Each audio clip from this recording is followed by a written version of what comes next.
Hello, we're back again. Thank you so much for visiting the podcast. We're back with What Did AI Say?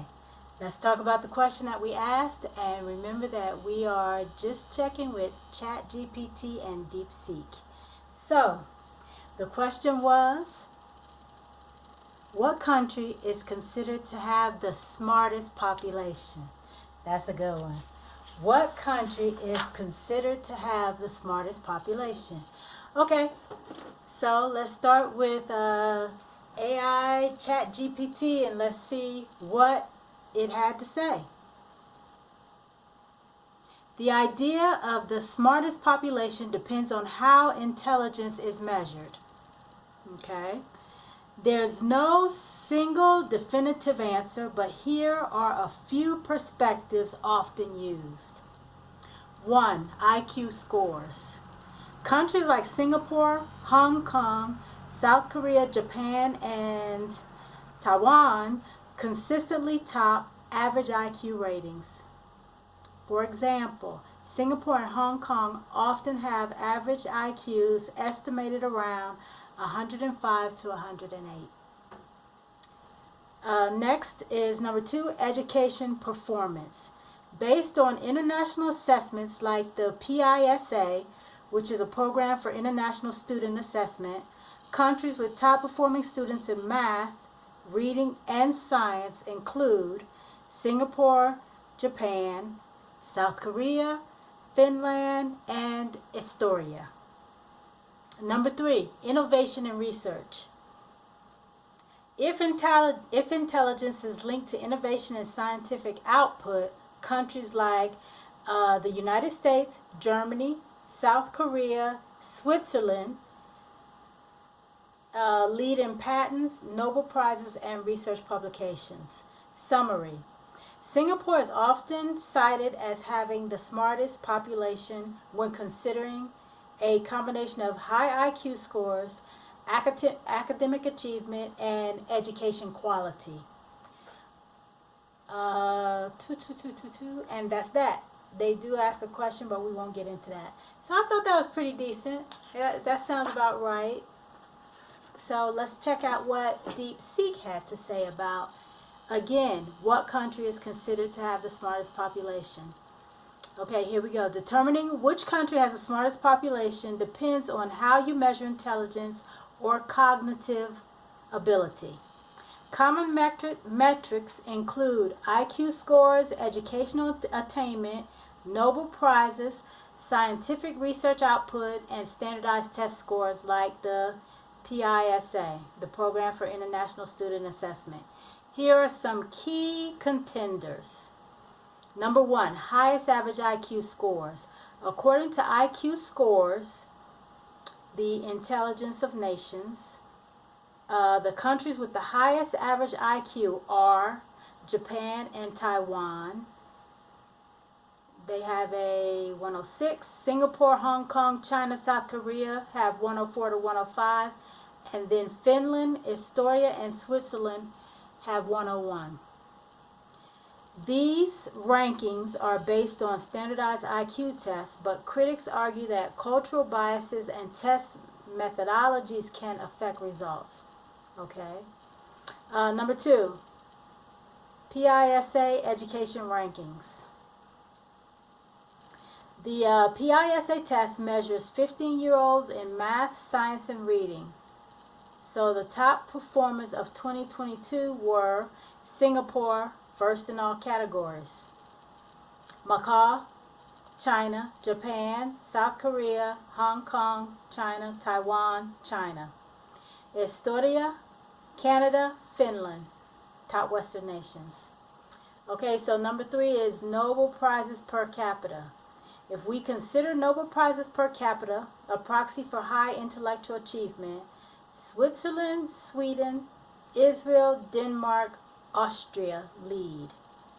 The U.S. has the most total number of prizes, but ranks lower per capita. Number 4, scientific research and innovation. Countries with the highest research output and patents per capita. Switzerland, Israel, Sweden, U.S., South Korea, Japan, and Germany. Conclusion. East Asian countries, Singapore, Japan, South Korea, China, Taiwan, Hong Kong, tend to dominate in IQ and PISA scores. Nordic and European nations, Finland, Switzerland, Estonia, excel in education and Nobel Prizes. The U.S. leads in innovation and top-tier universities, but has wider educational disparities. If we combine IQ, education, and innovation, Singapore, Japan, and South Korea often rank as having the smartest population overall. However, intelligence is multifaceted, and different countries excel in different areas. So there you have it. Education is extremely important, and I am big on not just book knowledge, but life experiences. Also, opportunities to try different things. I know coming up, when I was, back in the day, our parents kind of wanted us to do this or do that so we could have benefits and a salary and this and that. And that was never anything that appealed to me. It felt like being locked in a box. And that was the one thing that I wanted to change for my children. I wanted to allow them to kind of feel their way into what they like and do what they love, or at least do what interests them, and not specifically select something for the possibility of getting a job. But I mean, hey, when you have to go to college on loans, it's like you don't have a chance to experience. For every time that you change a major, you lose credits, and you have to pick up others, and that costs money. So it is a difficult thing for people to find or have the opportunity to even search for something that they love, because they don't have the time. And a lot of times, once you come out of high school, most of the time you either have to make the choice to go to college, or you have to start working. And I think that, our children not being able to take some time off and to try some different things, even if it's just interning and not making any money, at least to see if it's something that they want to go to college for, because it's nothing worse than going to college and spending so much money and then not loving what you do. There's nothing worse than that. And I just don't wish that on people, and I wish that we would stop with this mindset and try other things. So that's my viewpoint on education. Of course, I do believe in education. I think that everybody should have an opportunity to get higher learning, but I don't think that it should cost people the rest of their lives to pay back loans. I do not like that system. I think that system robs our youth of the opportunity to truly find what they love, and it's unfortunate. So let's see, what is my positive words of wisdom for today?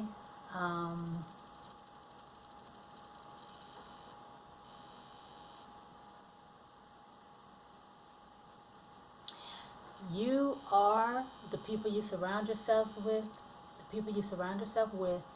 and the different influences you allow into your life.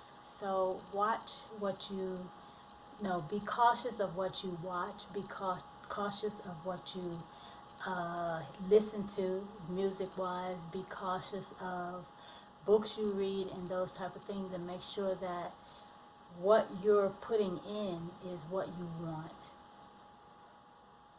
And there you have it. Thanks again for checking out my podcast, What Did AI Say? And I hope to see you again. This was episode 8, and I hope to see you again for episode 9. Peace.